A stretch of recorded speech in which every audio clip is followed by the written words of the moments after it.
talking about crackers 3 ways. This uses the same base cracker with 3 different types of toppings to make a little diversity in your cracker and a great crowd-pleasing appetizer. To get these ones started, we're going to start off with whole wheat flour. We have about a cup of it in there. We've got another 1/4 cup to the side. You might not need quite all of that flour in there, so we're just reserving it for now. So we've got our flour. We're going to add a little bit of salt in there. And this is just a little bit of ground flax or flax meal. Add a little bit of extra fiber in there and quite a bit of flavor too. So we're just going to stir up our dry ingredients really well to get started. That way, once we get the water in there, we have a nice kind of even mixture without any clumps of flax. We're going to add our water in there. Just room temperature water. You could do this in a mixer, but you can do it by hand quite easily as well.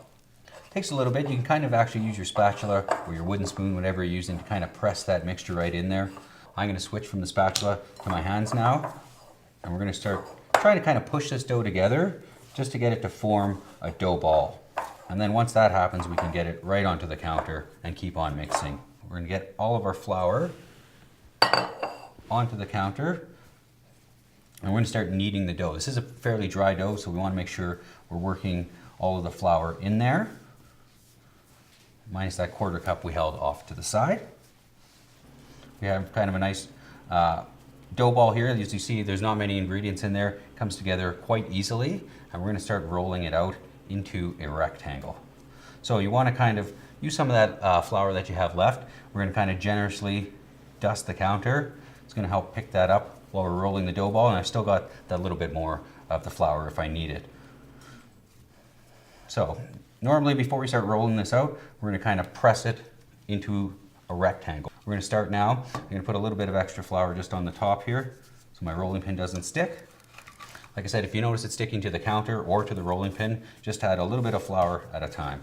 You kind of want to roll this in all directions to make sure that we're stretching the dough out evenly.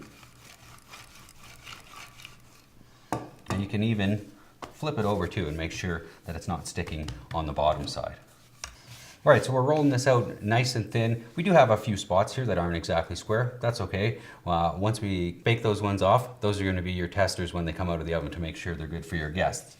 So as you can see, we have a nice thin rolled out piece of dough here, and we've got some of our different toppings that we can put on there.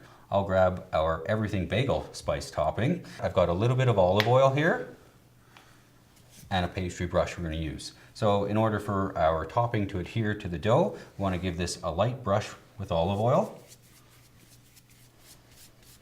So we can sprinkle this on. And then we'll even press it in there a little bit just to make sure that it's adhering quite nicely. We don't want all of it to fall off once it comes out of the oven. You could press it in with your hands.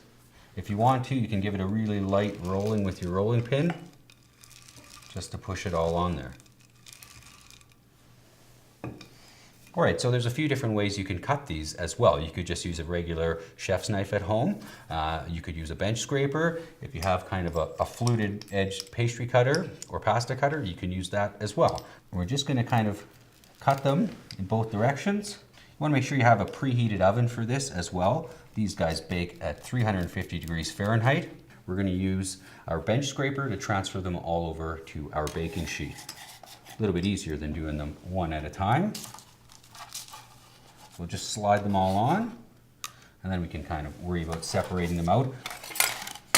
Okay, now that we have them onto our baking tray, again, we're just going to kind of pull them apart. Once you get all your crackers laid out onto your tray, spaced out evenly, a couple testers in there for after as well, you're going to pop those into your 350 degree oven. They're going to bake for about 15 to 17 minutes. They should get a little bit golden brown around the edges and be nice and crisp. Cool those off for a few minutes on a wire rack, and they're going to be ready to enjoy.